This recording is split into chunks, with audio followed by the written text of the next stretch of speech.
Kelahiran Pedang Iblis bab 2141 Rahmat. Belut yang tak terhitung jumlahnya mulai melompat keluar dari rawa dengan mengeluarkan aliran air beracun, tetapi tidak ada yang berhasil mencapai Nuh. Spesimen lemah seperti itu tidak bisa melewati hujan tebasannya, dan bahkan mereka yang berada di tingkat menengah pun mati ketika menghadapi serangan tepat. Belutnya tidak kuat secara individu. Mereka adalah binatang ajaib dengan kebutuhan energi yang rendah, yang memungkinkan mereka untuk menumbuhkan kelompok yang sangat besar. Kekuatan mereka berasal dari air beracun yang mereka keluarkan, dan Nuh akhirnya mulai menderita karenanya. Satu serangan tidak bisa melewati baju besi jahat Noah. Bahkan ratusan dari mereka tidak dapat menembus pertahanannya, apalagi tidak ada yang terlalu dekat dengan posisinya. Namun, asapnya semakin meningkat seiring berlanjutnya pertempuran, dan modifikasi yang dilakukan pada dunia gelap perlahan menjadi tidak efektif. Noah bisa merasakan pikirannya semakin berat. Dia tahu apa yang dilakukan para pemimpin musuh. Pengorbanan begitu banyak bawahan bertujuan untuk melemahkannya sehingga spesimen tingkat atas bisa memberikan pukulan terakhir. Sejujurnya, pendekatan ini berhasil. Labirin terkutuklah adalah lingkungan yang sempurna untuk jenis binatang ajaib tertentu, terutama yang berfokus pada pembuatan kelompok besar. Belut dapat berkembang biak dengan cepat dan mudah, sehingga rawa tersebut dipenuhi makhluk yang mampu menghasilkan lebih banyak racun. Belut juga bisa terus mengeluarkan racun bahkan setelah mati. Organ dalam dan lapisan daging tipis mereka menjadi bahan bakar yang digunakan kulit mereka untuk mengembang. Satu spesimen tingkat rendah dapat menciptakan seluruh danau setelah kematiannya, dan Nuh membunuh ratusan dari mereka setiap kali dia mengayunkan pedangnya. Serangan belut tak henti-hentinya. Segera menjadi sulit untuk melihat langit karena asap tebal yang mengepul dari permukaan. Nuh tidak dapat mengungkapkan gelombang mentalnya karena gelombang tersebut hancur segera setelah menyentuh gas beracun itu. Sehingga aliran deras yang berkumpul ke arahnya perlahan-lahan semakin dekat. Kelompok itu mulai berkembang, tetapi Noah menunggu untuk melepaskan kekuatan penuhnya. Kehancurannya merembes ke dalam struktur dimensi itu. Garis-garis hitam menyebar pada susunan ruang waktu di area tersebut. Ia merasa hampir mampu membuat lubang di lingkungan, namun ia belum bertindak. Segala sesuatu di sekitar Nuh gelap. Kristal hitamnya melepaskan materi gelap tanpa henti untuk menggantikan energi tinggi yang terinfeksi di armor jahatnya, tapi bercak hijau tua mulai muncul di kulitnya. Seluruh bagian tubuhnya ingin dimatikan, tetapi kristal hitam menjauhkan infeksi dari organ terpentingnya. Zat yang tidak stabil memungkinkan Nuh mempertahankan kekuatan fisik puncaknya, sehingga belut tidak dapat merasakan akibat serangannya. Tetap saja, luka terus bertambah, tapi Noah menunggu. Tebasannya menghancurkan semua yang dilewatinya, termasuk seluruh bagian rawa. Parasit tersebut bahkan melahap sebagian lingkungan, tetapi rekan-rekannya yang lain tetap berada di dalam sosoknya. Duanlong juga telah kembali untuk bersiap. Penantiannya terasa tiada habisnya. Nuh membantai semua yang menghalanginya. Belut semakin dekat, dan beberapa aliran deras mendarat di sosoknya, namun pemimpinnya tetap tersembunyi. Kemudian, naluri bertahan hidup Nuh mulai berteriak lebih keras dari sebelumnya. Sesuatu yang besar akan segera tiba, dan senyum dingin muncul di wajahnya. Kesempatannya telah tiba. Pedang terkutuklah terdiam sementara pedang iblis mengeluarkan suara gemuruh yang mengiringi keluarnya materi gelap. Malam hari menembus asap dan memicu kerusakan yang menumpuk di lingkungan hingga saat ini. Sebuah lubang raksasa terbuka di jalinan ruang angkasa. Rawa itu terbelah menjadi dua bagian saat ngarai besar menyebar di tengah-tengahnya. Dimensi di bawah area itu kosong, sehingga air beracun dan tanah berlumpur mulai berjatuhan di dalamnya. Asap pun mengalami nasib yang sama. Ngarai itu meluas, sehingga memperbesar keseluruhan area yang bisa diisi oleh gas beracun. Nuh kini mampu memperluas kesadarannya karena segala sesuatu mengalir ke ruang baru, dan ia dapat segera melihat 4 aliran air besar berkumpul menuju posisinya. Toren berisi spesimen tingkat atas, yang merupakan pemimpin kelompok. Air beracun yang mereka keluarkan sangat padat, dan Nuh yakin air itu dapat merobek tubuhnya. Namun, dia tidak punya niat untuk menghadapinya secara langsung. Duanlong keluar dan melebarkan mulutnya. Bagian bawah tenggorokannya menjadi pusat gaya tarik yang kuat yang membuat keempat aliran deras itu berubah arah. Belut itu menemukan dirinya di tempat terbuka setelah beberapa detik. Racun di sekitar mereka telah hilang, dan mereka tidak tahu kemana perginya. Jebakan Nuh tidak berakhir di situ. Sesosok raksasa mulai meninggalkan tubuhnya dan mengambil tempatnya di langit. Safu muncul dan memperlihatkan ukurannya yang sangat besar. Naga itu begitu besar sehingga areanya tampak mengecil bahkan setelah Nuh memperbesarnya dengan membuat lapisan antar dimensi hancur.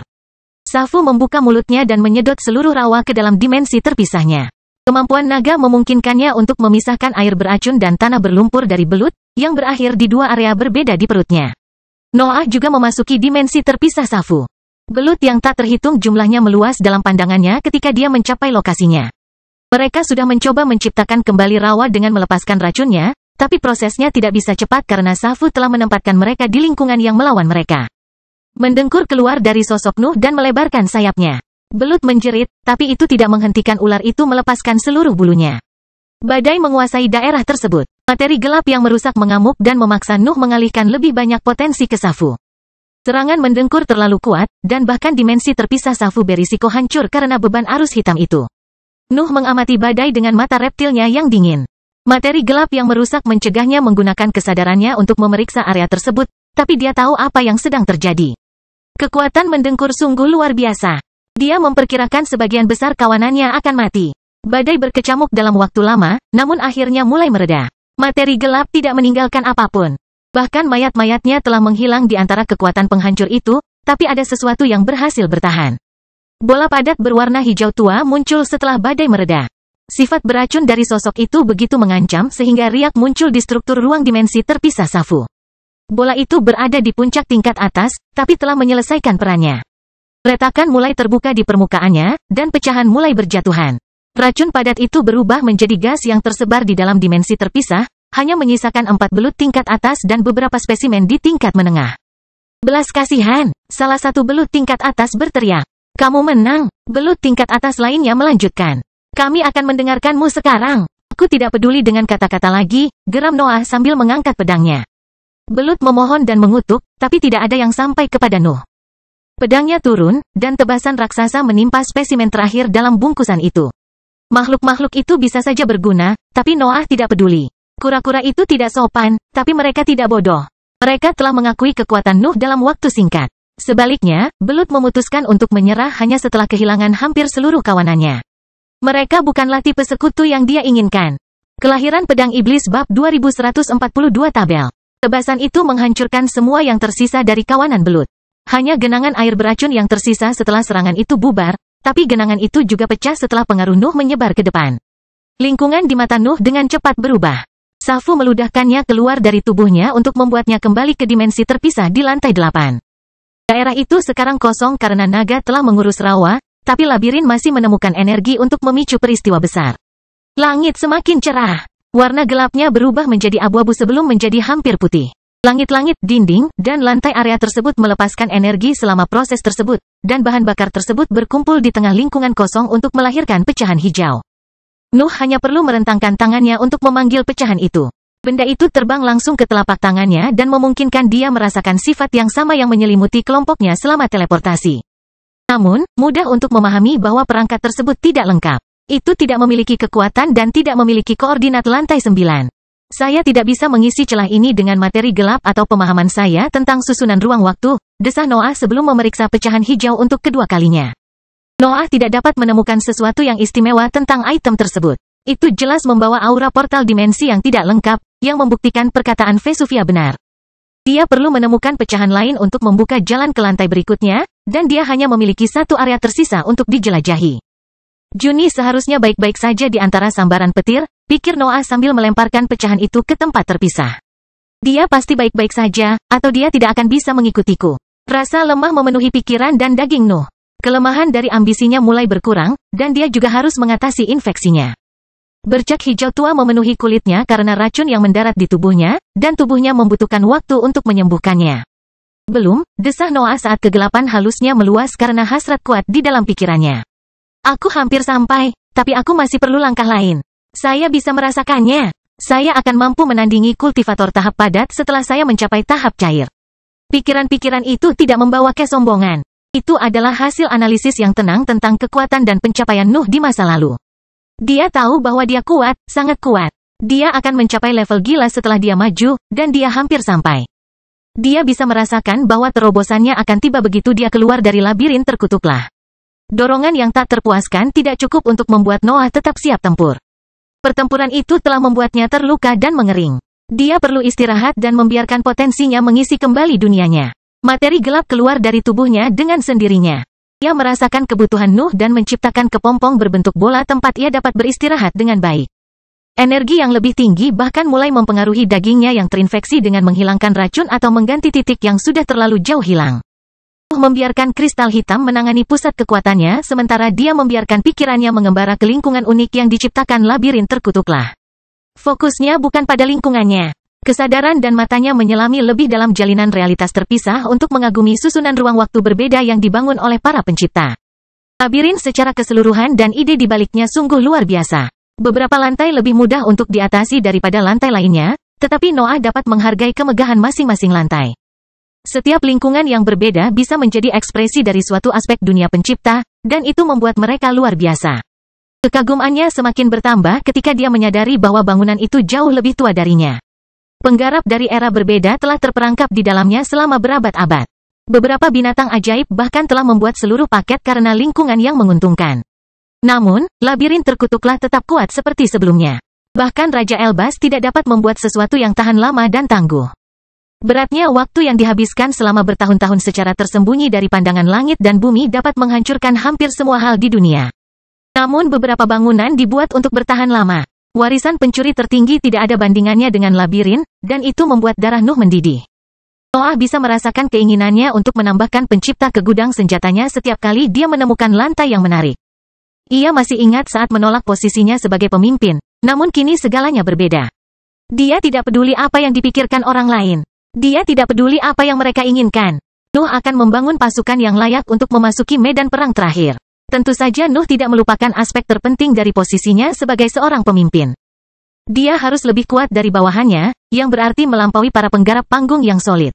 Hanya kekuatan yang bisa menyatukan sosok-sosok eksentrik dan perkasa itu di bawah satu bendera. Hanya kekuatan yang bisa membuat mereka memutuskan untuk bergabung dalam pertempuran terakhir melawan langit dan bumi, dan Nuh harus merebutnya. Kesadaran Noah tidak sepenuhnya stabil selama proses penyembuhan. Dia mencoba menggunakan kehebatan labirin terkutuklah untuk memperluas pemahamannya tentang peringkat superior, dan anehnya jalan di depannya tampak jelas. Dia lengkap. Dia hanya perlu mendorong perjalanannya saat ini ke tingkat terakhir untuk mencapai apa yang tidak dapat dicapai oleh makhluk lain di dunia ini. Aku ingin tahu berapa banyak kekuatan seperti labirin terkutuklah yang ada di alam yang lebih tinggi, pikir Noah saat kesadarannya terfokus pada sekelilingnya. Kekuatan dan keteguhan kembali dalam pikiran dan dagingnya. Kepompong itu berubah menjadi jejak gas gelap yang terbang kembali ke dalam sosoknya. Noah terbangun sepenuhnya sekarang karena dia merasa telah kembali ke puncaknya. Dia hampir mencapai lantai terakhir. Level selanjutnya telah menunggunya. Nuh meninggalkan daerah itu dan muncul kembali di daerah dengan 4 angin puting beliung. Dia tidak dapat menemukan tanda-tanda bulan Juni, dan hal yang sama berlaku untuk teman-temannya. Dia telah menghabiskan waktu lama di dalam dimensi terpisah, tetapi Fury Mountain dan yang lainnya belum kembali dari portal keempat. Acaranya cukup menarik. Old Tyrant, Fury Mountain, dan Gabrielle lemah dibandingkan dengan Noah, tapi kehebatan mereka tidak buruk. Mereka masih tumbuh dan berkembang melalui ambisi Nuh, namun mereka dapat bertahan melawan lawan yang lebih kuat. Terlebih lagi, ketiga pembudidaya tersebut membawa sekawanan penyu di sisinya. Spesimen tingkat atas biasanya bertindak gegabah, tapi tidak lemah. Kekuatan fisik dan ketahanannya luar biasa, dan bawahannya dapat bekerja sama untuk menghilangkan kelemahan yang ada. Secara teori, bahkan ancaman tingkat atas pun seharusnya tidak mampu menghentikan kelompok tersebut. Mereka cukup kuat untuk menghadapi hampir semua hal, tapi mereka masih menjauh, dan itu memicu minat Nuh. Alasan dibalik peristiwa menarik itu menjadi jelas setelah Nuh melintasi bagian dimensi keempat. Lingkungan yang luas dan cerah terbentang di matanya. Langit kelabu dan dataran hijau tampak memancarkan cahayanya sendiri. Namun detail yang menarik perhatian Nuh secara keseluruhan adalah sebuah meja raksasa yang tampak mengembang tanpa henti. Terlebih lagi, makhluk-makhluk di meja juga tidak mudah untuk diabaikan. Noah melihat kura-kura Tyrant tua, anggota kelompoknya yang lain, dan sederet babi bersayap yang membuatnya tersenyum dan menghela nafas pada saat yang bersamaan. Kelahiran Pedang Iblis Bab 2143 Kebodohan. Meja itu penuh dengan makanan lezat. Noah hampir mengeluarkan air liur ketika aroma yang berasal dari piring yang tak terhitung jumlahnya mencapai lubang hidungnya. Semuanya terasa cukup kuat untuk menyulut rasa laparnya, namun potensinya segera mengalir dalam pikirannya untuk menjaganya tetap stabil. Noah bisa fokus pada berbagai kursi. Piran tua dan yang lainnya tidak mengejutkannya, tetapi makhluk-makhluk itu menunjukkan keanehan yang nyata. Kura-kura tersebut terlalu besar untuk memiliki kursi yang layak, jadi mereka menggali lubang di dataran hijau agar kepala mereka berdiri sejajar dengan orang lain. Meja itu juga memiliki banyak pembudidaya dan binatang ajaib yang belum pernah dilihat Nuh. Setiap makhluk yang terlalu besar untuk dijadikan kursi telah menggali lubang untuk dimakan bersama orang lain, tapi Noah tidak bisa memusatkan perhatiannya pada mereka terlalu lama. Dia tidak bisa memprioritaskan pemeriksaannya di area tersebut setelah melihat beberapa wajah yang dikenalnya. Kupikir kau meninggalkan daratan untuk menjadi lebih kuat, raung Noah, dan semua orang akhirnya menyadari kehadirannya.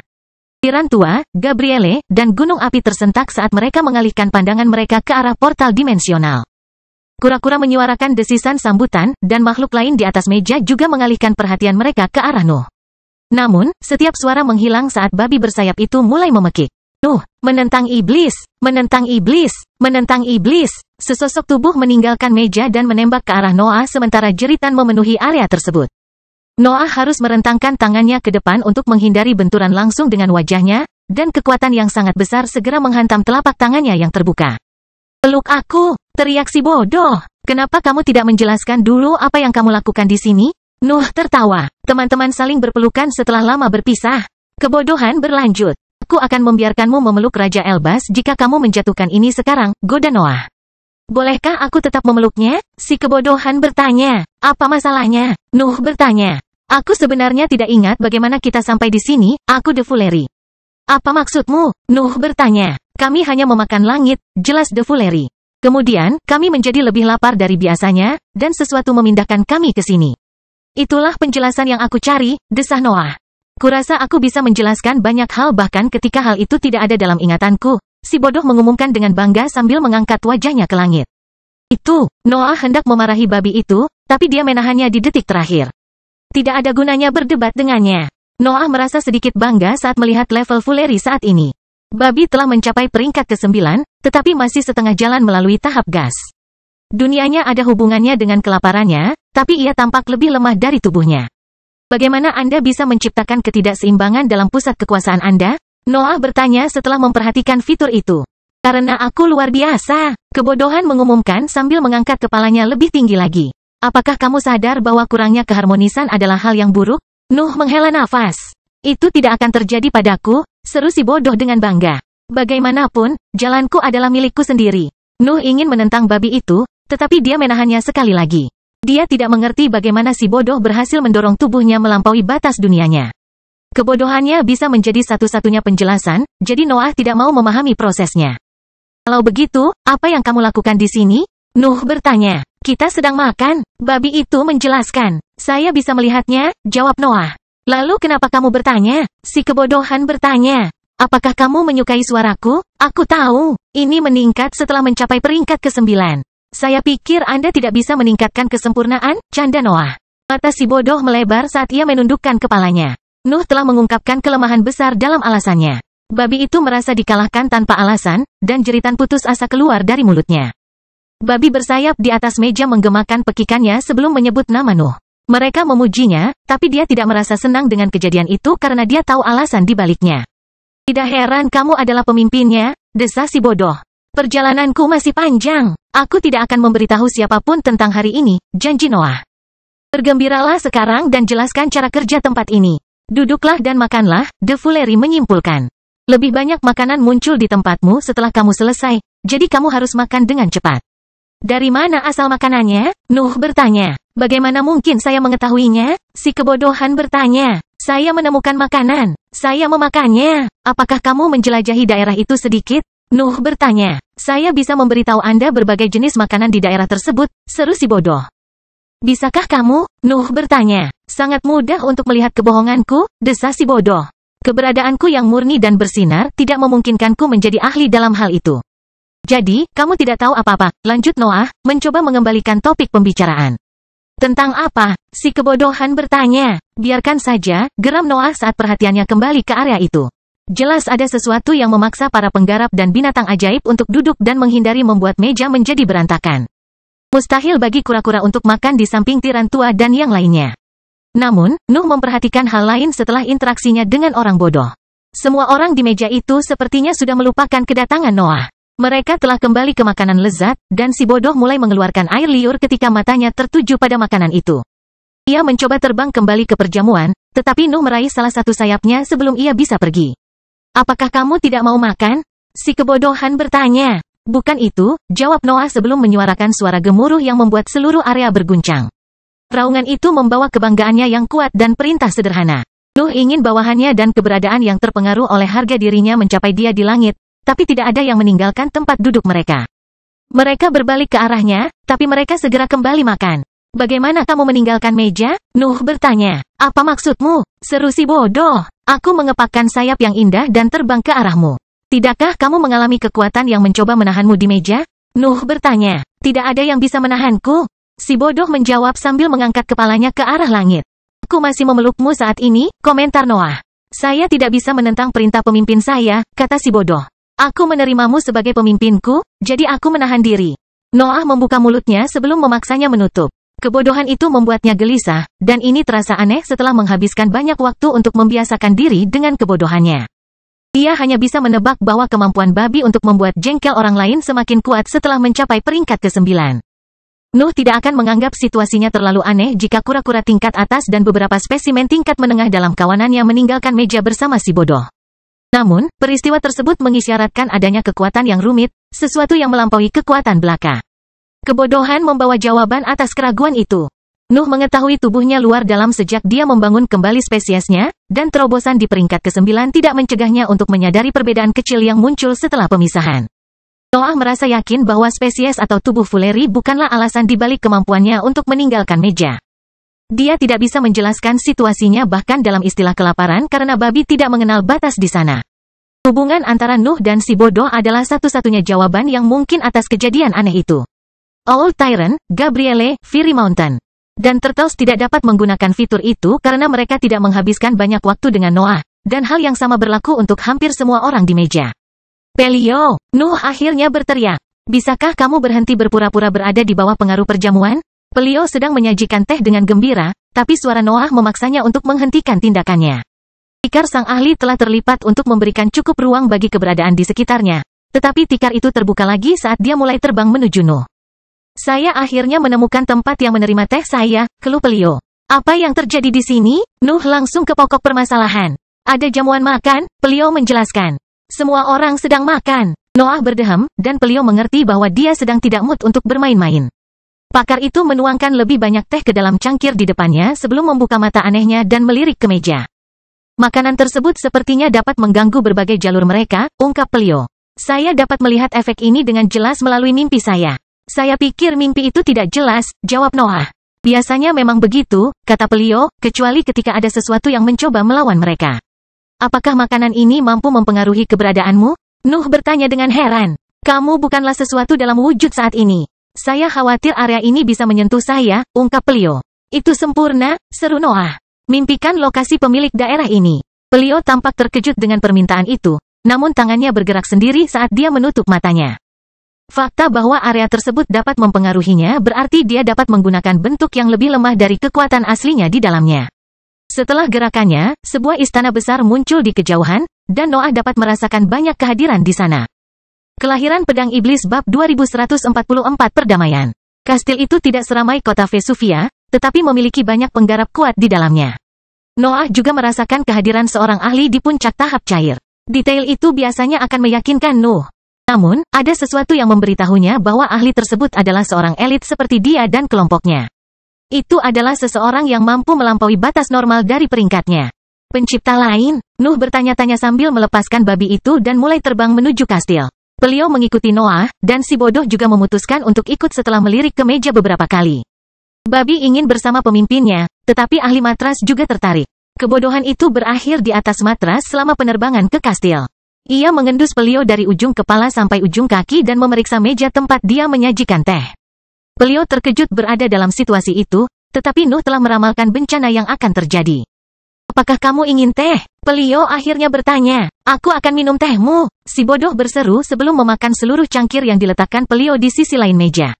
Bagus, si kebodohan memekik. Agingah, Pelio bertanya. Tentu saja, jawab si bodoh segera. Keduanya mulai menyajikan dan minum teh dengan cepat. Jumlah cangkir yang datang dan pergi selama interaksi tersebut melampaui 100 dalam waktu kurang dari 1 menit. Pelio dan si bodoh bahkan berhenti berbicara karena pandangan sekilas saja sudah cukup untuk mengungkapkan niat mereka masing-masing. 1 detik, si bodoh tiba-tiba bersuara untuk menghentikan pertukaran cangkir itu. Babi itu melesat ke permukaan untuk membuang sampah, dan semak-semak biru segera tumbuh dari tempat itu.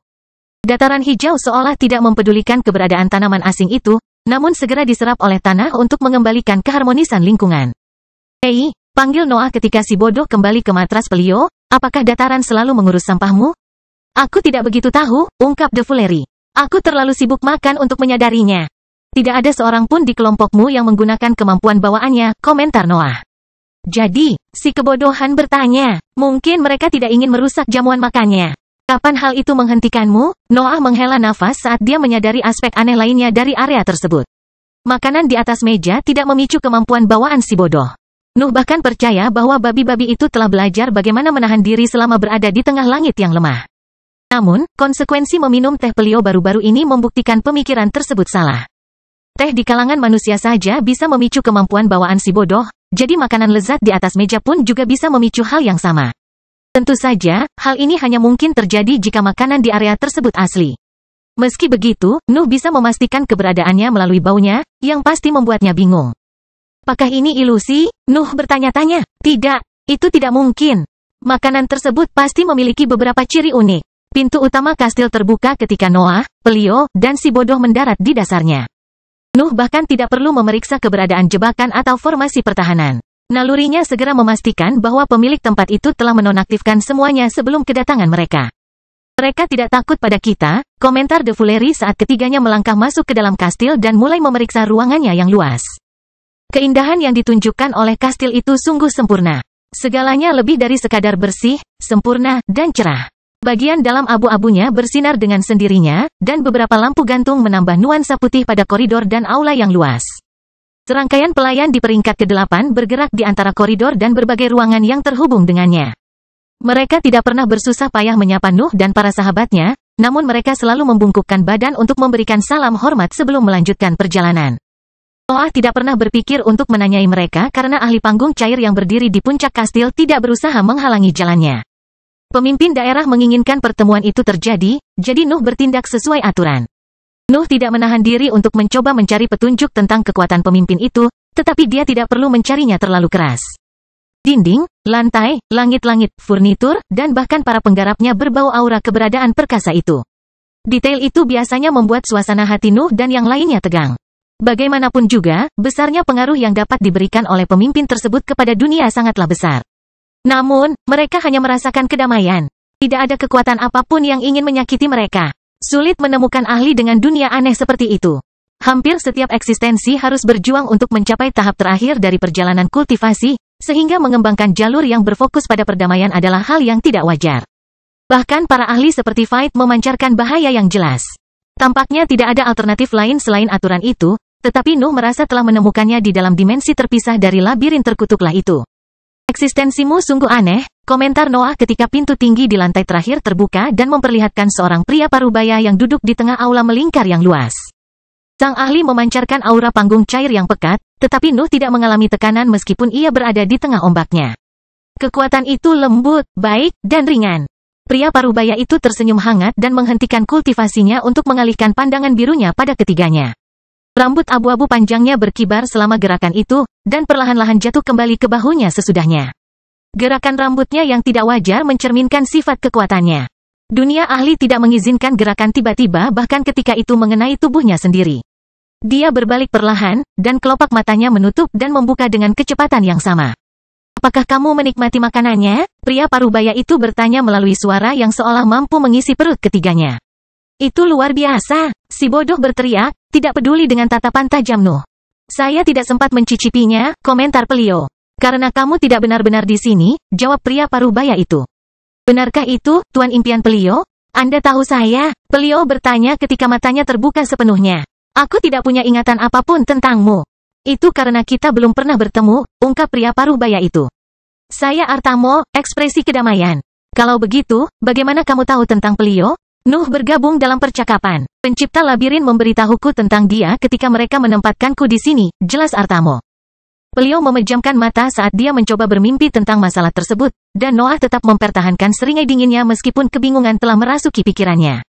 Menurut perkataan Artamo, sang pencipta telah memilihnya sendiri untuk area labirin itu. Dia mengatakan yang sebenarnya, bisik Pelio akhirnya. Saya bisa bermimpi tentang perekrutannya dan percakapan panjangnya di luar struktur-struktur ini. Mengapa mereka memilihmu? Nuh bertanya. Saya pikir labirin menarik para ahli karena alasan yang berbeda. Memilih seseorang adalah alasan yang berbeda kan? Artamo tertawa pelan. Situasiku aneh, jadi para pencipta mendekatiku dengan sebuah tawaran. Mereka ingin mempelajari perkembanganku, dan aku setuju untuk mengisi tempat ini dengan kedamaianku. Situasi aneh apa? Noah bertanya, mengetahui bahwa Artamo tidak akan berusaha menyembunyikan apapun. Aku adalah satu-satunya eksistensi peringkat 9 yang tidak coba ditekan oleh langit dan bumi, suara Artamo. Terobosanku ke tingkat dewa bahkan tidak memicu kesengsaraan. Aku adalah eksistensi yang tidak ingin dikalahkan atau diserap oleh para penguasa. Wahyu ini sungguh mencengangkan. Artamo mungkin sudah sangat tua, jadi dia pernah mengalami periode ketika langit dan bumi hanya ingin menambahkan hukum pada keberadaan mereka.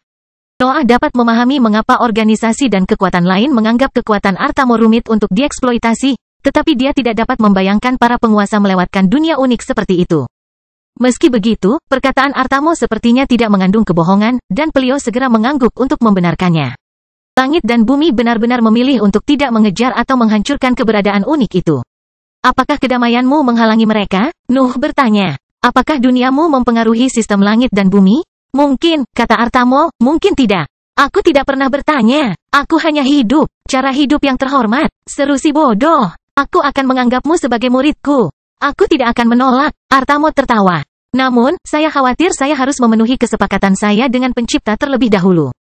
Yang, Noah bertanya sambil menahan keinginan untuk menutup mulut babi itu. Saya harus menyelesaikan jalur saya, jelas Artamo. Seperti yang Anda lihat, dunia saya masih dalam tahap cair. Pencipta tidak akan membiarkan saya pergi sampai saya membawanya ke puncak perjalanan kultivasi. Kamu akan melampaui batas perjalanan kultivasi dengan ajaranku, pekik si bodoh sambil mengangkat kepalanya untuk menunjukkan ekspresi bangga. Sudah berapa lama kamu terjebak di level ini? Noah melanjutkan, mengabaikan babi di sisinya. Aku tidak tahu, Artamo terkekeh. Saya berada di puncak tahap gas ketika saya sampai di sini, tetapi saya tidak mengalami kemajuan setelah terobosan saya. Bertahun-tahun terjebak pada level yang sama, komentar Noah dalam benaknya. Kenapa dia terdengar sangat bahagia? Kelahiran Pedang Iblis bab 2145 setan. Dalam benak Noah, Artamo lebih dari sekadar mati. Pakar itu terdengar seperti seorang kultivator tanpa ambisi.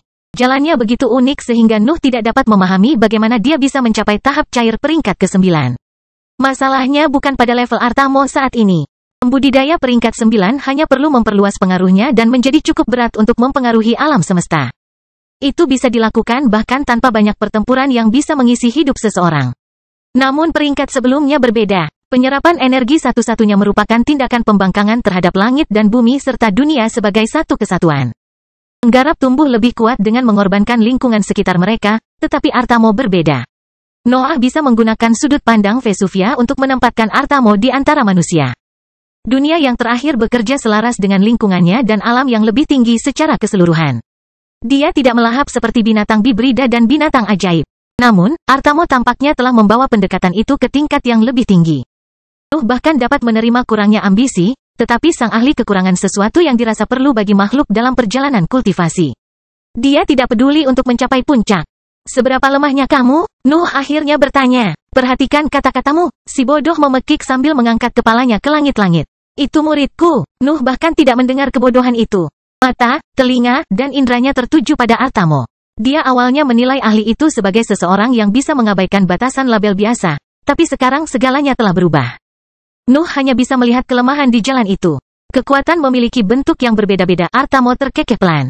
Perjalanan kultivasi memiliki jalur yang tak terhitung jumlahnya, jadi tidak ada kebenaran mutlak di dunia ini. Apa yang Anda lihat sebagai kelemahan adalah kekuatan yang telah membawa saya sejauh ini. Tapi ini batasmu, komentar Noah sebelum mengoreksi dirinya sendiri.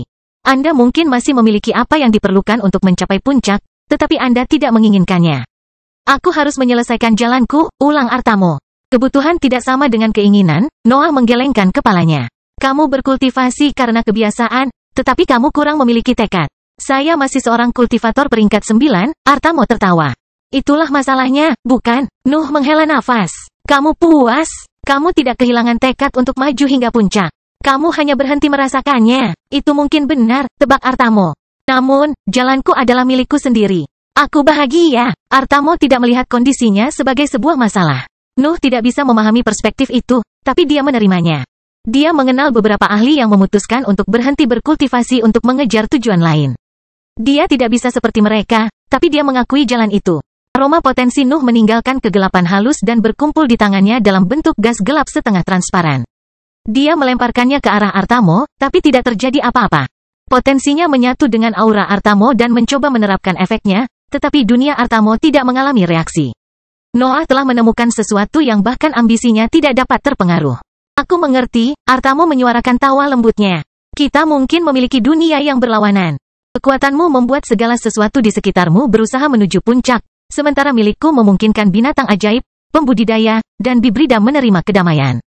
Anda membuat mereka menukar perjalanan budidaya dengan makanan, kata Noah. Apakah itu salah? Artamo bertanya. Perjalanan kultivasi tidak wajib, terutama ketika Anda menemukan sesuatu yang lebih Anda sukai. Saya tidak memaksa siapapun untuk tetap berada di meja saya. Mereka dapat pergi kapanpun mereka mau, tetapi saya tahu ada beberapa yang akan tetap tinggal. Nuh tidak tahu harus berkata apa. Dia bisa berdebat dengan Artamo, tapi dia tidak punya alasan untuk melakukan itu. Keduanya memiliki perspektif dan pendekatan yang berlawanan. Duniamu tidak akan berhasil, seru si bodoh setelah percakapan antara Noah dan Artamo berakhir. Ubahlah, akan kulihat apa yang bisa kulakukan, Artamo terkekeh. Ini tidak ada gunanya, desah Noah sambil berbalik untuk pergi.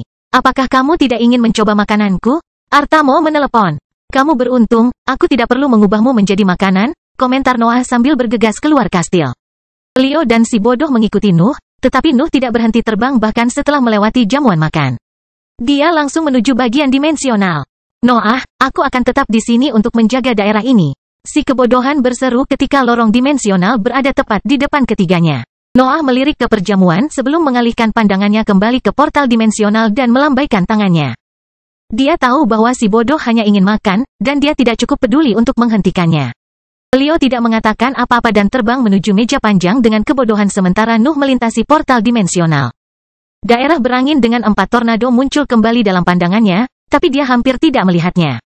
Pikiran berat menimpa pikiran Nuh sekarang karena lantai 8 telah menempatkannya di depan sebuah pilihan. Seseorang harus mati. Aturan lantai 8 memaksa Noah untuk memilih 2 dimensi terpisah untuk dihancurkan guna membuat kunci. Dia sudah mendapatkan yang pertama dari belut, dan Vesuvia adalah sekutu potensial yang berharga, jadi dia hanya perlu memilih target berikutnya. Artamo mungkin punya kegunaannya. Kekuatannya mungkin bisa mempengaruhi pertempuran terakhir, setidaknya jika menyangkut aset langit dan bumi yang lebih lemah. Dunianya mungkin bisa menjadi pengubah permainan di medan perang. Terlebih lagi, kekuatan Artamo telah menunjukkan bagaimana beberapa bawahan Nuh mungkin tidak memiliki mentalitas untuk mencapai puncak. Itu relatif baik-baik saja karena puncak perjalanan kultivasi bukan untuk semua orang, tetapi hal itu tetap membuat Nuh berada dalam kesulitan.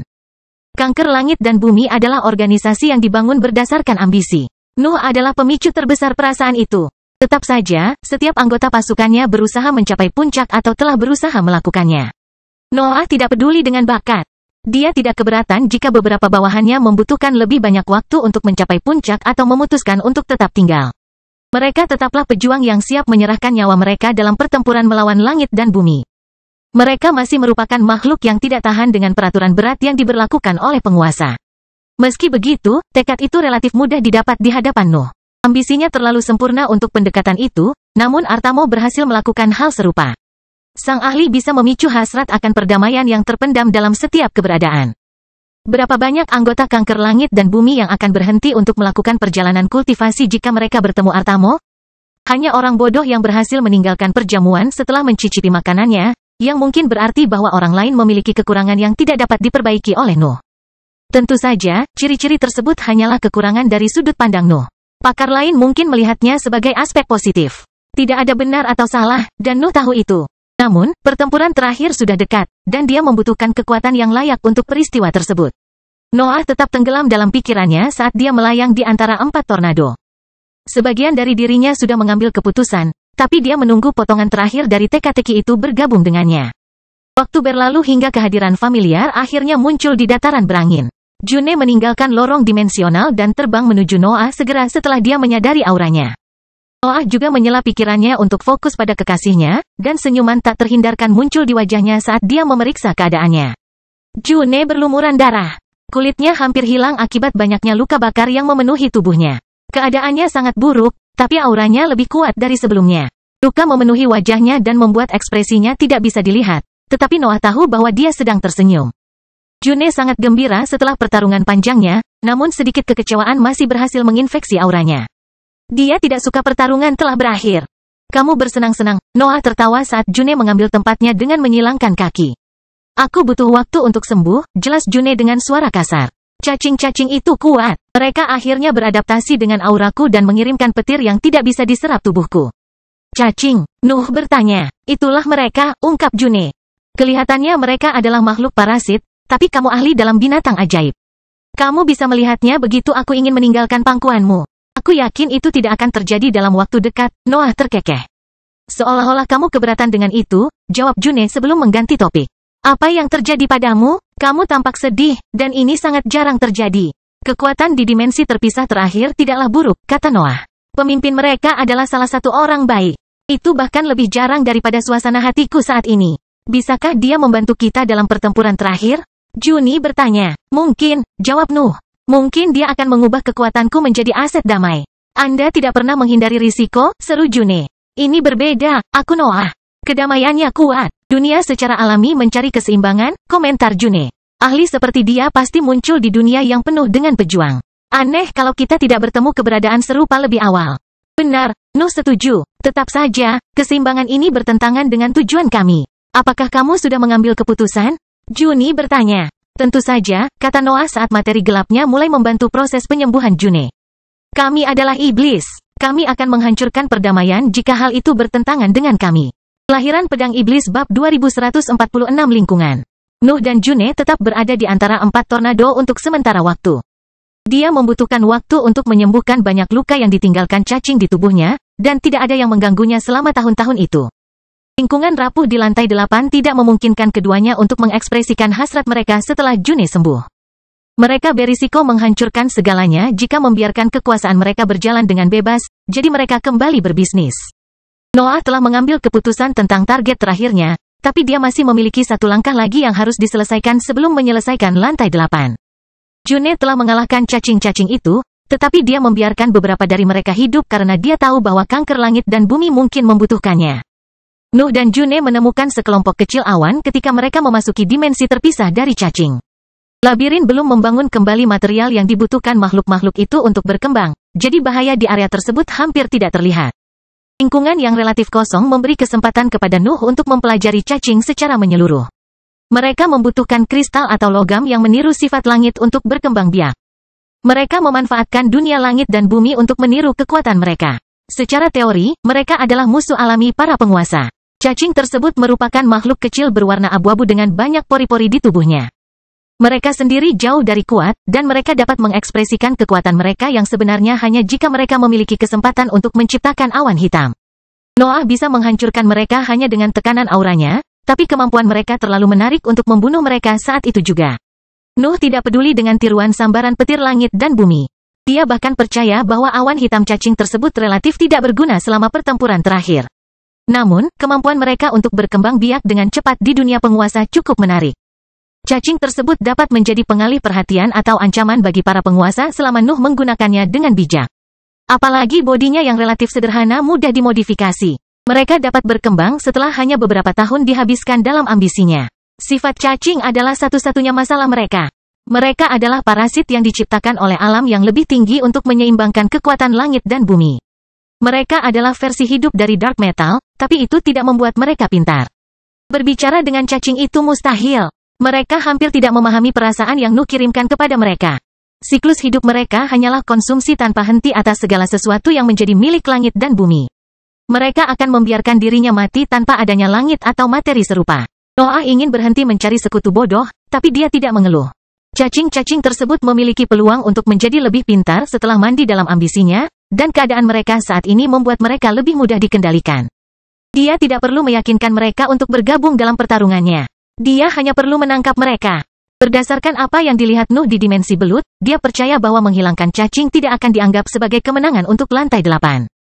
Dia mungkin harus memusnahkan makhluk-makhluk itu untuk memenuhi kondisi di balik penciptaan kunci tersebut, sehingga dia dapat meluangkan waktu untuk membangun lingkungan baru. Pengetahuannya tentang binatang ajaib sungguh luar biasa, tapi dia tidak menahan diri untuk menggunakan pemahaman June tentang formasi dan sambaran petir langit dan bumi. Nuh harus memindahkan cacing-cacing itu dari dimensi ke lingkungan yang dapat ditampungnya, jadi bantuannya dirasa diperlukan. Keduanya bekerja untuk sementara waktu. Mereka menggunakan materi gelap Nuh sebagai material inti sambil mempelajari bagaimana dimensi tersebut menghasilkan material yang mirip dengan langit. Prosesnya tidak bisa singkat karena mereka harus menunggu labirin mengirimkan listrik, namun kurangnya pilihan lain memaksa mereka untuk menerima langkah tersebut. Lingkungan baru perlahan merenggut kehidupan. Nuh dan June membangun struktur bola yang berisi banyak lapisan materi gelap dengan sifat berbeda. Energi yang lebih tinggi di permukaan adalah penghalang sederhana, sementara kristal di dalam benda itu mencoba yang terbaik untuk meniru kekuatan langit dan bumi. Tentu saja, Nuh merasa sulit untuk meniru langit dan bumi, tetapi hal yang sama tidak berlaku untuk bulan Juni. Dagingnya telah menyerap kekuatan penguasa, jadi dia bisa menggunakannya dengan materi gelap untuk menciptakan sesuatu yang disukai cacing. Susunan ruang waktu di dalam struktur bola itu berantakan karena Nuh telah meregangkan dan memadatkannya sesuai kebutuhannya.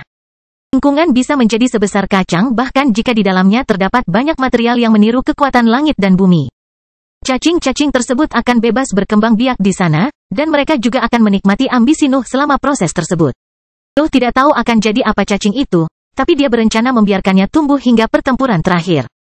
Lingkungan akan memerlukan modifikasi seiring bertambahnya jumlah kelompok, tapi itu akan menjadi masalah di masa depan. Dia punya sesuatu yang sangat berbeda untuk ditangani sekarang. Nuh memindahkan cacing ke dalam struktur bola dan menyimpannya di dalam kristal hitam sebelum menunggu di dalam dimensi yang sekarang kosong. Dia dan June membiarkan tahun-tahun berlalu saat mereka memeriksa area tersebut, tetapi mereka memutuskan untuk pergi ketika mereka melihat labirin telah berhenti mengirimkan energi. Cacing tampaknya menjadi pemicu terciptanya lingkungan baru, namun hal itu tidak dapat terjadi sekarang karena Nuh telah menguasai semuanya. Dia dan June dapat kembali ke area tersebut dengan 4 tornado tanpa menoleh ke belakang. Dan keabadian mereka di sana tidak bertahan lama karena mereka segera terbang menuju lorong dimensi keempat. Dataran hijau dengan meja panjang muncul dalam penglihatan Nuh dan June. Perjamuan masih berlangsung, dan hampir semua orang fokus pada makanan mereka. Hanya si bodoh yang mengangkat kepalanya untuk menyambut keduanya dengan jeritan sebelum berpindah ke berbagai piring lagi. Apakah menurut Anda mereka semua lebih memilih perdamaian daripada ambisi? June bertanya sambil memeriksa tempat kejadian. Saya rasa pengaruh Artamo cukup kuat untuk mengaburkan penilaian mereka, kata Noah. Saya tidak peduli apa yang dia katakan. Dia adalah seorang kultivator tahap cair, jadi kekuatannya mempengaruhi orang lain bahkan jika dia memiliki niat terbaik. Dia terdengar membosankan untuk bertarung, komentar June. Saya tidak berpikir dia akan bertarung, ungkap Noah. Yah, kita akan lihat setelah kita sampai di sana. Kastil itu telah menghilang setelah kepergian Noah, tapi dia tahu lokasinya, dan Artamo tidak menyembunyikannya saat dia merasakan kehadirannya. June bisa memeriksa strukturnya selama penerbangan, tapi dia membiarkan Noah melanjutkan perjalanannya sendiri begitu mereka sudah terlalu dekat. June suka berkelahi, jadi ahli seperti Artamo adalah perwujudan kebosanan baginya. Dia tidak tertarik untuk mencoba memaksakan tangannya, jadi dia memilih untuk tetap tinggal dan menjaga mereka yang mencoba mengganggu acara tersebut. Apakah kamu kembali untuk mencoba makananku? Suara Artamo bergema di area tersebut ketika Noah mencapai suatu tempat tepat di atas kastilku. Tidak, aku datang untuk membunuhmu, kata Noah saat bilahnya muncul di tangannya. Mengapa kamu memutuskan untuk membunuhku? Artamo bertanya. Aku yakin aku tidak melakukan apapun yang membuatmu murka. Ini bukan soal amarah, jelas Noah. Kamu tidak berguna dan menghalangi. Aku hanya membuka jalan. Itukah caramu membenarkan tindakan haus darahmu? Artamo bertanya-tanya. Saya tidak mencoba membenarkan mereka, kata Noah. Iblis tidak peduli tentang itu. Pencarian pertempuranmu yang tiada akhir itu beracun, Artamo terkekeh pelan. Kamu memutuskan untuk mengangkat pedangmu bahkan melawan makhluk yang tidak bersalah. Kamu tidak akan pernah menemukan kedamaian seperti ini. Aku tidak peduli dengan perdamaian, seru Noah sambil mengangkat pedangnya. Yang ada hanyalah ambisi. Lahiran Pedang Iblis bab 2147 Pegunungan. Pernyataan Nuh menjelaskan segalanya. Artamo tidak keberatan membahas sifat dunianya atau perjalanan kultivasinya, namun berdebat dengan Noah berada di luar minatnya. Dia tidak bisa membawa kedamaian dalam pembicaraan itu. Di sisi lain, Nuh sudah mengambil keputusan. Dia harus menghancurkan dimensi lain yang terpisah untuk menghasilkan kunci yang dibutuhkan untuk mencapai lantai 9. Cita-cita Artamo bertentangan dengan apa yang ingin dicapai Nuh, dan dunianya tidak mungkin dirusak oleh ambisi. Sang ahli harus mati agar mereka yang tertarik dengan pertempuran terakhir dapat maju. Nuh mengaktifkan tekniknya tanpa menahan aliran potensi. Artamo adalah seorang kultivator tahap cair yang kuat. Dunianya tidak mencapai ketinggian yang sama dengan Caesar, namun tetap cukup kuat untuk membutuhkan kekuatan penuh Nuh. Night, Snorre, dan Parasit meninggalkan sosoknya dan mulai memancarkan ambisi. Safu dan Duanlong menirunya meskipun mereka tetap berada di dalam kristal hitam, dan kedua pedang itu tidak menahan diri untuk ikut serta dalam proses tersebut. Nuh meluangkan waktu untuk mencapai puncaknya. Dia tidak perlu menyelesaikan prosesnya dengan cepat atau menempatkan teknik pertahanan antara kastil dan dirinya. Dia tahu bahwa melawan Artamo tidak akan melibatkan pertarungan yang sebenarnya, jadi dia bisa mempersiapkan diri dengan matang. Bentrokan antara dua ahli peringkat 9 biasanya akan membuat para penggarap yang lebih lemah melarikan diri, namun keberadaan di dalam kastil tidak bergerak. Noah bisa merasakan keyakinan mereka pada dunia Artamo yang menyatu dengan kekuatannya dan memperdalam kedamaiannya. Tetap saja, garis-garis hitam mulai menyebar di langit seiring aura Nuh yang terus meluas. Nuh tahu bagaimana pertempuran itu akan terjadi. Tidak akan ada pertukaran teknik atau pertunjukan cahaya yang megah. Kekuatannya akan jatuh ke kastil, dan strukturnya akan runtuh jika dia berhasil membuat penyok di dunia Artamo. Materi gelap keluar dari dada Noah dan pedang iblis saat raungan, suara bernada tinggi, dan tangisan bergema di sekitar sosoknya. Senjata dan rekan-rekannya mengerahkan aura mereka dan membiarkan ambisi mereka berjalan bebas saat mereka mempersiapkan serangan. Kemudian, gerakan mulus dari sisi Noah memulai segalanya. Dia menurunkan pedangnya, dan serangkaian serangan terbang ke bawah.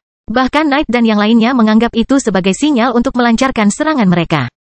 Garis miring, garis, gelombang energi destruktif, warna merah tua, dan cairan ungu tua menciptakan air terjun yang mengaburkan sebagian besar dimensi terpisah. Kegelapan keluar dari sosok Nuh dan mencoba menelan kastil, namun strukturnya tetap tidak terpengaruh oleh peristiwa tersebut. Jaring laba-laba garis hitam hasil kehancuran Nuh memenuhi langit, namun tak satu pun yang berhasil menyentuh kastil. Mereka semua berhenti tepat di atas struktur ketika sejumlah besar energi yang dilepaskan selama serangan itu meresap ke dalam tanah dan menghilang. Serangan itu gagal, tetapi Nuh juga mengharapkan hal yang sama. Dia sudah menerima bahwa Artamo kuat, tapi dia tidak bisa kalah melawan lawan pasif seperti itu, terutama setelah memutuskan untuk melawannya. Seluruh jalannya terancam di sana. Nuh segera melancarkan serangkaian serangan baru, dan teman-temannya pun mengikutinya. Dimensi terpisah memperlihatkan seperenam wilayah luasnya menjadi gelap ketika serangan kuat menelan kastil dan jatuh ke tanah. Kastil itu muncul utuh dari gelombang energi padat, dan tanah menyerap segala sesuatu yang jatuh di permukaannya. Dunia Artamo menegakkan perdamaian, jadi kehancuran tidak bisa terjadi. Namun, garis hitam yang berisi kehancuran Nuh telah mengambil langkah maju setelah gelombang serangan keduanya. Mereka semakin dekat ke kastil, dan beberapa bahkan mengancam akan menginfeksi tanah. Noah tidak peduli dengan keadaan teknis medan perang. Rencana dan strategi tidak berguna dalam situasi itu. Dia akan menyerang sampai energinya habis. Pemenang akan muncul saat itu. Cahaya gelap muncul di dalam dimensi terpisah beberapa kali. Seperempat dataran berada di tengah pertarungan mematikan, tapi anehnya segalanya tampak sunyi. Intensitas dan jumlah energi destruktif yang dilepaskan Nuh pada setiap serangan sungguh luar biasa. Dia sedang mengungkapkan puncak kekuatannya, tapi dia tidak pernah menyangka acaranya akan begitu sepi. Ada keindahan dalam keheningan itu. Noah tidak pernah menyatakan jalan Artamo salah atau cacat. Setiap orang berbeda-beda, sehingga setiap perjalanan memiliki nilai, apalagi jika bisa mencapai peringkat ke-9. Namun, kejadian-kejadian yang dianggap sial oleh banyak orang masih bisa saja terjadi. Naik pangkat hanya memberi kendali lebih besar terhadap perjalanan kultivasi, namun aspek lain dari jalur sulit itu tetap ada, dan keberuntungan adalah salah satunya. Noah sudah mengetahui hal itu sejak pertemuan pertamanya dengan seekor naga. Dunia ini penuh dengan makhluk-makhluk yang kuat, dan alam semesta memiliki ciri yang sama. Terkadang, keberuntungan membawa para ahli ke jalur seseorang yang jauh lebih kuat dari mereka. Dalam kasus Artamo, dia baru saja menemukan dirinya di hadapan seseorang yang bersedia menghancurkannya untuk maju. Garis hitam berisi kehancuran tidak pernah berhenti meluas seiring serangan terus berlanjut. Dataran tersebut akhirnya menjadi tidak mampu menyerapnya, dan kastil juga melihat struktur-struktur tidak menyenangkan yang membentang di permukaannya yang halus. Serangkaian serangan mendorong garis-garis itu ke dalam kastil. Mereka meluas ke seluruh koridor dan aula tanpa melepaskan kekuatan mereka. Noah tidak ingin memicunya secepat ini. Dia tidak menemukan alasan untuk melakukan itu. Para penggarap yang lebih lemah di dalam struktur tidak melarikan diri bahkan ketika garis-garis hitam meluas di tubuh mereka. Mereka tahu bahwa mereka sudah mati, tapi mereka tetap melakukan yang terbaik untuk menambah kekuatan ke dunia Artamo. Namun, hasilnya tampaknya tidak dapat dihindari. Jalanmu menyedihkan, seru Artamo saat melihat garis-garis hitam mencapai kamarnya. Kamu mungkin bisa melewatiku, tapi kamu akan selalu berdiri di atas tumpukan mayat. Bau busuk tidak mungkin dihindari. Anda melihat perjalanan kultivasi sebagai sebuah pilihan, Noah memutuskan untuk menjawab tanpa menghentikan serangannya. Kita semua adalah jenis monster yang berbeda, beberapa lebih dari yang lain. Kita mengikuti dorongan yang tidak manusiawi dan tak terhentikan untuk memaksakan diri kita di alam semesta. Saya telah menerima sifat dari perjalanan kultivasi. Jika ambisi saya mengarah ke sungai darah dan gunungan mayat, saya menyambut mereka dengan sepenuh hati. Aku juga sudah menerima sifatnya, seru Artamo sementara garis-garis hitam menyebar di sosoknya. Tekadku sama dengan tekadmu. Kenapa aku kalah? Duniaku lebih berat, jawab Noah. Mungkin karena mayatnya. Aku hendak mengatakan itu, Artamo tertawa. Noah terus menyerang hingga garis hitamnya menyebar ke semua yang ada di bawahnya. Menjentikkan jarinya saja sudah cukup untuk memicunya, tapi Artamo berhasil menyuarakan pertanyaan sebelum itu. Maukah kamu mendengar permintaan terakhirku? Tidak, seru Noah sebelum melambaikan tangannya. Sebuah tebasan meninggalkan jari-jarinya dan memicu kehancuran yang terakumulasi di lingkungan. Semuanya langsung hancur dan hancur. Hanya butuh sekejap hingga kastil dan semua ahli di dalamnya berubah menjadi debu. Peristiwa tersebut memicu perubahan signifikan di seluruh dimensi. Meja itu tiba-tiba menghilang, dan hal yang sama berlaku untuk banyak makanan lezat. Semua ahli yang duduk mendapati diri mereka tersesat, namun mereka tidak butuh waktu lama untuk mengidentifikasi pelaku di balik peristiwa tersebut. Banyak pembudidaya, binatang ajaib, dan bibrida terbang menuju Nuh sambil menyuarakan keluhan marah. Beberapa penyu ada di antara mereka, tapi itu tidak ada bedanya bagi Nuh. Noah meletakkan pedangnya di dahinya, dan tebasan tepat tiba-tiba muncul pada berbagai pengeluh. Sosok mereka terbelah menjadi dua sebelum mereka bisa mundur atau memanggil teknik. Kelahiran pedang iblis bab 2148 dunia. Pembantaian Nuh tidak terjadi secara acak. Artamo telah menciptakan konflik ideologi, dan beberapa calon anggota kanker langit dan bumi telah terinfeksi oleh dunianya dengan cara yang tidak dapat dikesampingkan oleh Nuh. Masalahnya sederhana. Beberapa kura-kura, binatang ajaib, pembudidaya, dan bibrida yang duduk di meja telah kehilangan keinginan mereka untuk mencapai puncak melalui pertempuran. Mereka menginginkan perdamaian, sehingga mereka menjadi tidak berguna bagi Nuh. Bahkan ada kemungkinan mereka bisa melawannya dalam kondisi mereka saat ini. Pembantaian itu adalah pernyataan yang dipahami makhluk lain. Semuanya telah mencapai titik tidak bisa kembali lagi. Pertarungan terakhir ada di depan mereka, dan mereka harus memilih salah satu pihak. Reaksi setelah kematian Artamo memberitahu Noah apa yang dipilih oleh calon bawahannya. Mereka yang masih bingung karena hilangnya jamuan makan secara tiba-tiba bisa pergi. Sebaliknya, mereka yang cukup marah hingga menyerang Nuh harus mati. Kebodohan dan kura-kura tingkat atas termasuk di antara makhluk terkuat di meja. Pembantaian itu mengejutkan mereka, namun mereka memahami alasan Nuh, jadi mereka tidak mengeluh. Penyu tingkat atas sebenarnya mulai melihat Nuh di bawah cahaya baru. Kekuatannya selalu tidak dapat disangkal, namun kejadian baru-baru ini mengukuhkan posisinya sebagai seorang pemimpin. Tidak ada orang lain yang bisa berdiri di atasnya, dan itu tidak masalah bagi pemimpinnya. June tampak kesal. Dia telah bersiap untuk pertempuran yang akan segera terjadi, tetapi Nuh telah mengurus semuanya sebelum dia bisa menyerang. Tetap saja, Noah sedang mengatasi kekurangannya sekarang, jadi dia menggunakan kesempatan itu untuk menghubungi anggota kelompok lainnya dan memeriksa semua orang dengan dingin. Artamo telah mengumpulkan banyak ahli yang kuat selama pemerintahannya atas dimensi terpisah. Berbagai binatang ajaib, pembudidaya, dan bibrida yang menghabiskan waktu terlalu lama di perjamuan masih terlalu bingung dengan perubahan lingkungan yang tiba-tiba, tetapi tekanan June memaksa mereka untuk fokus. Dimensi tersebut memiliki raja baru, dan setiap orang harus mengakuinya. Tirantua memudahkan anggota kelompok lainnya karena dia segera menembak ke arah Nuh dan berlutut di langit. Gabrielle dan Fury Mountain menirunya, dan makhluk lainnya segera mengikutinya. Hanya kura-kura tingkat atas dan kebodohan peringkat 9 yang terbang di belakang Nuh dan mengawasi pasukan yang berlutut di langit. Kekuatan kelompok dan tekad umum mereka menciptakan pemandangan mengesankan yang selaras dengan ambisi Nuh. Berdiri, geram Noah. Mereka yang mengikutiku tidak berlutut. Kalau tidak, kamu tidak akan bisa menatap mata langit dan bumi.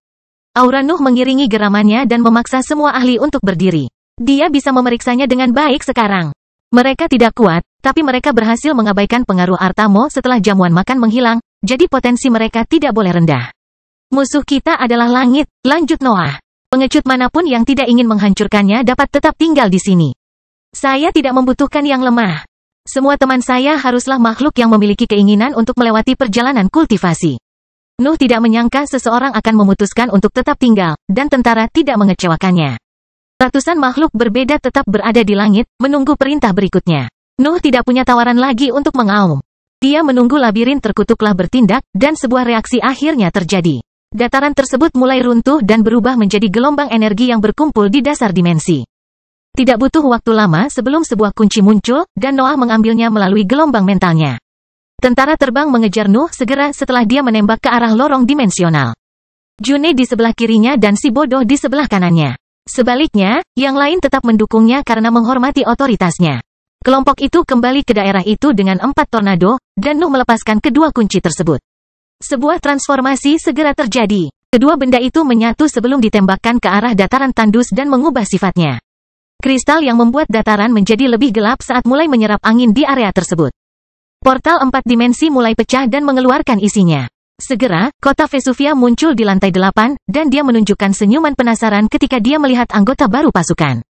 Kau membunuh Artamo, komentar Vesuvia sementara dataran terus menerima angin. Saya tidak terkejut, apakah kamu marah karena aku telah memperburuk masa depan umat manusia yang kamu sayangi, canda Nuh.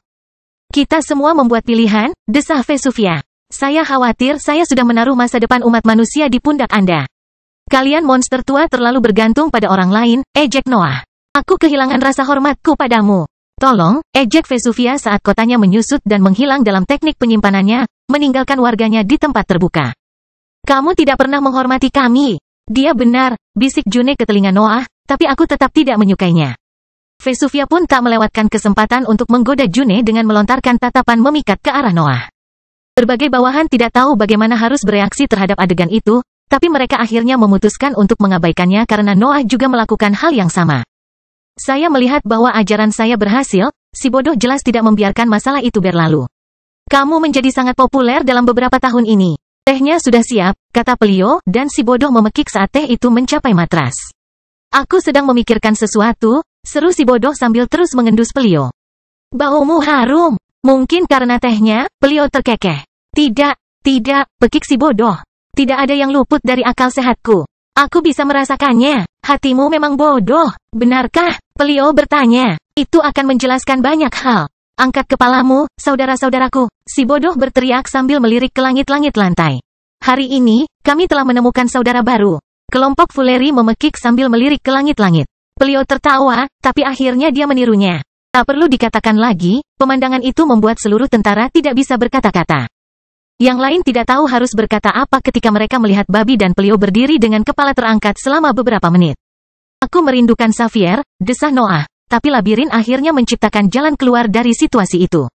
Dataran tersebut kini mulai terbuka karena telah menyerap setiap angin kencang di area tersebut. Arai mulus meluas dan memperlihatkan lorong dimensional di dasarnya. Strukturnya belum aktif, tapi kristal yang membuat lantai perlahan memberinya kekuatan. Jalan menuju lantai 9, komentar Vesuvia sambil terbang menuju Noah. Aku ingin tahu apa yang terjadi dengan tempat itu. Apakah kamu pernah ke sana? Nuh bertanya. Aku tahu apa yang seharusnya terjadi, ungkap Vesuvia sambil mengerucutkan bibirnya saat June menempatkan dirinya di antara Noah dan dia. Saya tidak tahu apakah mereka berhasil melakukannya. Kedengarannya menarik, Noah terkekeh sambil menarik June ke pangkuannya dan menembak ke bawah. Semua orang mengikuti Nuh. Materi gelap menutupi seluruh pasukan sebelum teleportasi diaktifkan. Labirin tidak lagi mencoba memecah belah berbagai ahli, tetapi Nuh tidak menghilangkan pertahanannya. Pemandangannya berubah. Noah membuka kesadarannya dan menarik kembali dunia gelap ketika dia merasakan bahwa area tersebut tidak berbahaya. Dia mendapati dirinya berada di lingkungan yang sangat luas yang tampaknya tidak memiliki batas yang jelas. Dia merasa berada di dunia yang tepat. Kelahiran Pedang Iblis Bab 2149 Kaisar, Ratu, realitas terkutuk. Lingkungan yang nampaknya tak terbatas sepertinya tidak memiliki sesuatu yang istimewa kecuali ukurannya. Nuh melihat dataran, gunung, danau, sungai, dan masih banyak lagi. Namun tidak ada yang bisa memaksanya untuk memeriksa semuanya dengan serius. Tingkat material di area tersebut dapat berubah secara signifikan. Tanah dapat memiliki petak-petak di peringkat keempat atau seluruh bongkahan di peringkat ke-9. Hal yang sama berlaku untuk air, awan, dan dunia bawah tanah. Perbedaan kekuatan mereka tidak menyebabkan kehancuran karena material yang lebih kuat selalu memiliki material yang sedikit lebih lemah di sekitarnya. Jelas sekali bahwa seseorang telah menciptakan kawasan tersebut agar dapat mempertahankan keharmonisan sempurna yang tidak menimbulkan ketidakstabilan. Ini pesawat yang lebih tinggi, simpul Noah sambil menatap ke langit. Kesimpulannya tepat tetapi juga salah. Lantai 9 ingin meniru bidang lebih tinggi yang diciptakan oleh langit dan bumi, namun menampilkan perbedaan yang tajam. Langit gelap, dan satu-satunya cahaya datang dari banyaknya bintang di kejauhan. Tidak ada tekanan berat yang jatuh ke tanah atau mencoba menekan Nuh dan tentaranya. Permukaan dan berbagai material kuat memancarkan gelombang energi yang kuat, namun para kultivator yang heroik akan mampu bertahan di sana jika mereka berhati-hati. Area tersebut merupakan versi dari alam yang lebih tinggi yang tidak mengalami kekuasaan langit dan bumi. Itu kaya, luas, dan gratis. Ia berdiri di antara kehampaan yang tak terbatas. Itu adalah daratan yang mengambang di kedalaman alam semesta tanpa ada hubungan dengan makhluk yang lebih kuat. Berapa banyak yang nyata? Nuh langsung bertanya-tanya. Labirin terkutuklah adalah realitas terpisah dengan susunan ruang waktu yang berbeda. Itu tidak berada di dalam bidang yang lebih tinggi dan merupakan bagian darinya pada saat yang sama. Sifat aslinya tidak jelas, tetapi ketidakjelasan yang sama memungkinkannya ada tanpa mengingatkan langit dan bumi. Vesuvia, Noah bertanya sambil matanya mengamati lingkungan yang menawan. Area ini sesuai dengan cetak birunya, komentar Vesuvia. Aku ingin tahu apa yang harus dikorbankan orang lain untuk menciptakannya. Apa maksudmu? Nuh bertanya. Mengapa mereka harus mengorbankan sesuatu? Anda tidak bisa membangun dunia di dalam dunia orang lain, jelas Vesuvia. Area ini tampak di luar langit, tetapi bidang yang lebih tinggi memiliki pintu masuk. Dapatkah Anda membayangkan menyembunyikan teleportasi yang begitu kuat tepat di bawah tatapan penuh perhatian langit dan bumi? Jawabannya jelas tidak. Bahkan jika Raja Elbas, Nuh, Kota Oranye, dan arsitek ilahi bekerja sama, mereka tidak akan mampu menciptakan sesuatu yang begitu besar tanpa memperingatkan langit dan bumi. Secara teori, membangun sesuatu di luar pengaruh langit dan bumi akan menghalangi mereka untuk menyadarinya. Namun, fakta bahwa labirin memiliki salah satu pintu masuknya di dalam bidang yang lebih tinggi membuat gagasan itu menjadi mustahil. Penjelasannya sederhana. Daratan bisa saja ada baik di dalam maupun di luar langit. Namun koneksi di antara keduanya secara alami membutuhkan energi yang sangat besar. Mengaktifkan teleportasi hanya akan memakan biaya lebih banyak dalam hal bahan bakar jika area tersebut jauh dari wilayah langit dan bumi. Pintu masuk labirin berada di tingkat yang lebih tinggi, jadi tidak ada dimensi dan realitas terpisah yang dapat menyembunyikan sebuah teleportasi yang cukup kuat untuk mengarah jauh dari langit. Lantai 9 mungkin berada di dekat wilayah langit dan bumi atau tepat di dalamnya. Pengorbanan yang disebutkan Vesuvia melibatkan teknik penyelubungan atau trik yang digunakan pencipta untuk menyembunyikan labirin. Bahkan dia tidak tahu bagaimana mereka melakukannya. Makanan. Si kebodohan tiba-tiba berteriak ketika menyadari banyaknya sumber daya yang terkandung di lingkungan. Orang bodoh lainnya memekik dan mulai menukik ke permukaan, tapi raungan memekakkan telinga yang dipenuhi rasa bangga mencapai telinga mereka dan memaksa serangan mereka terhenti.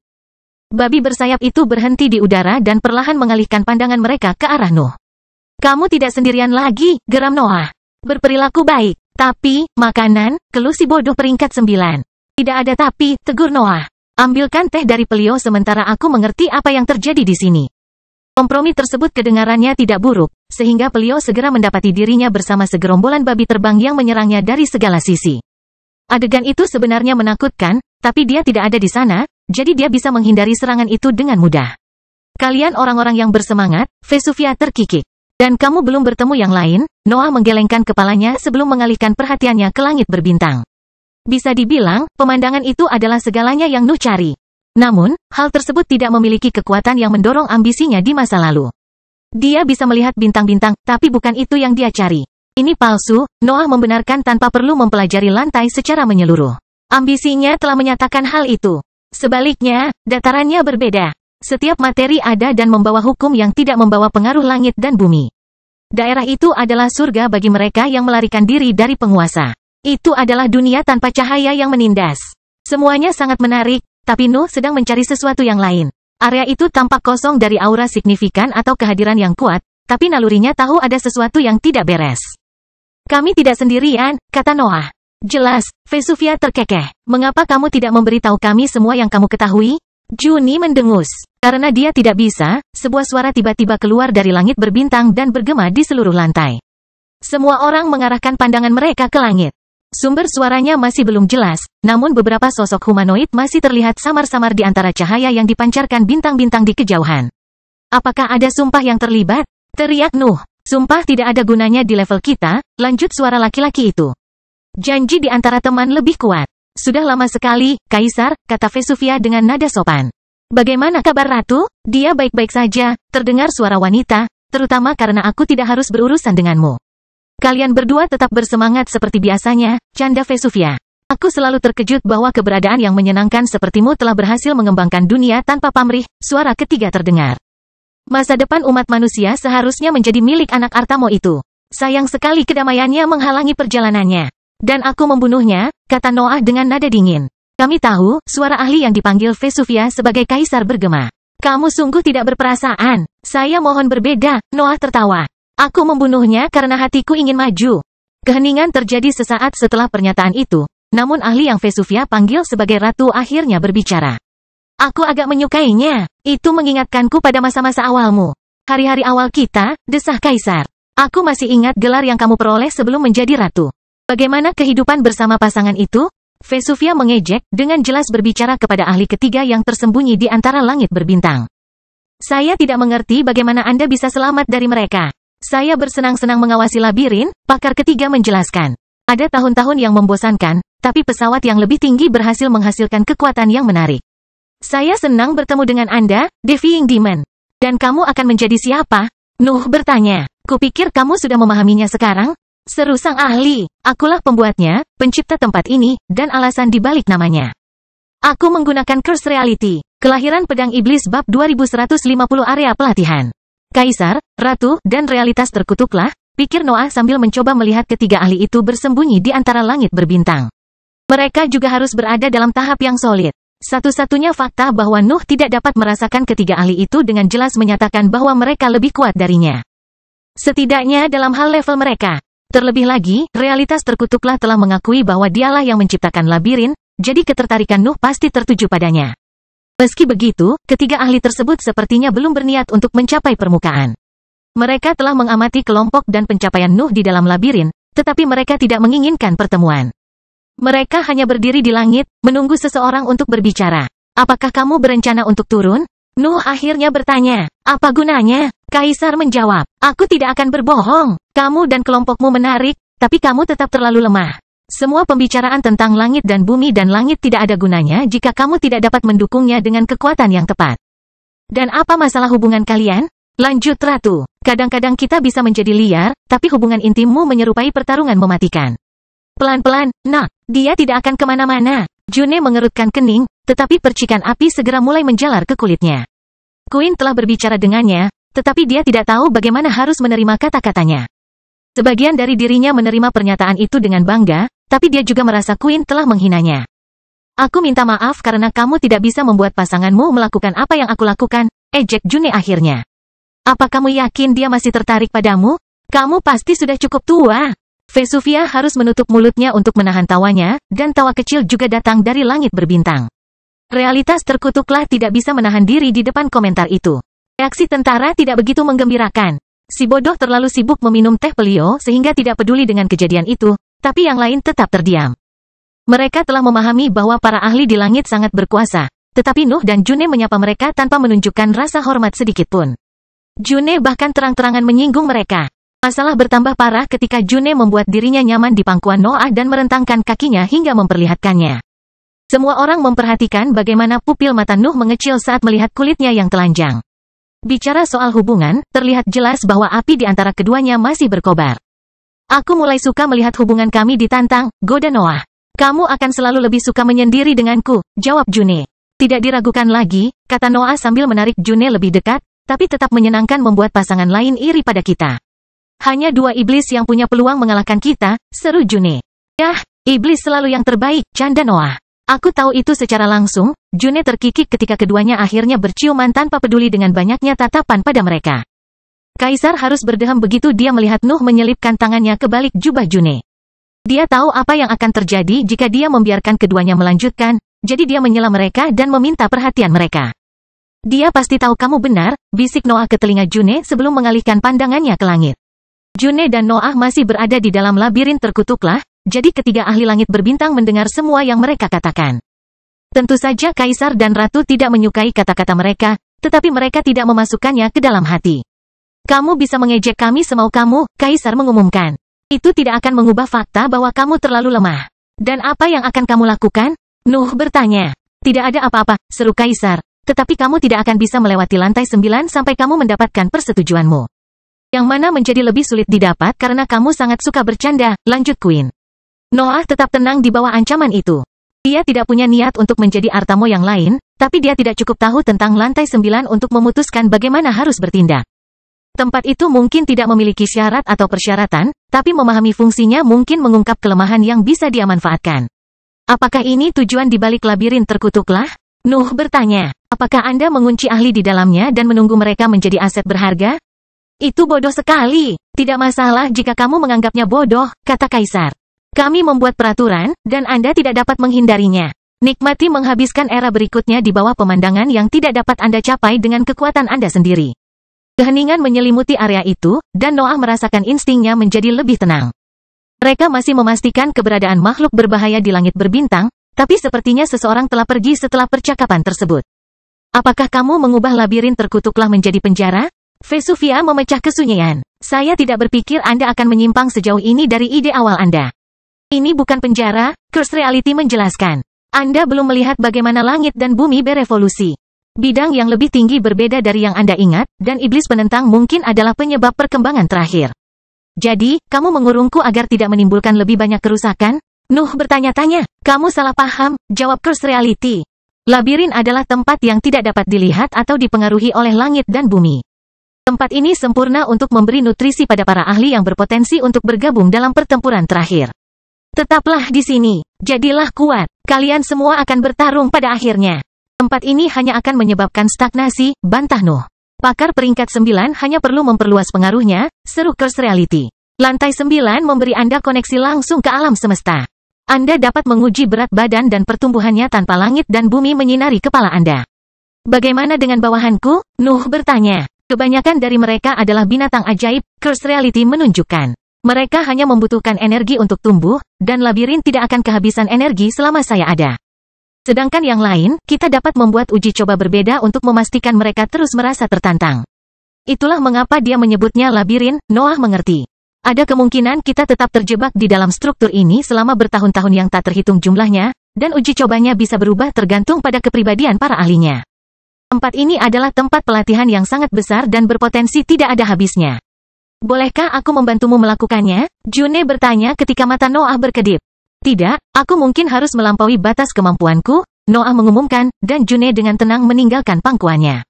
Noah menegakkan posisinya saat pedangnya muncul di tangannya.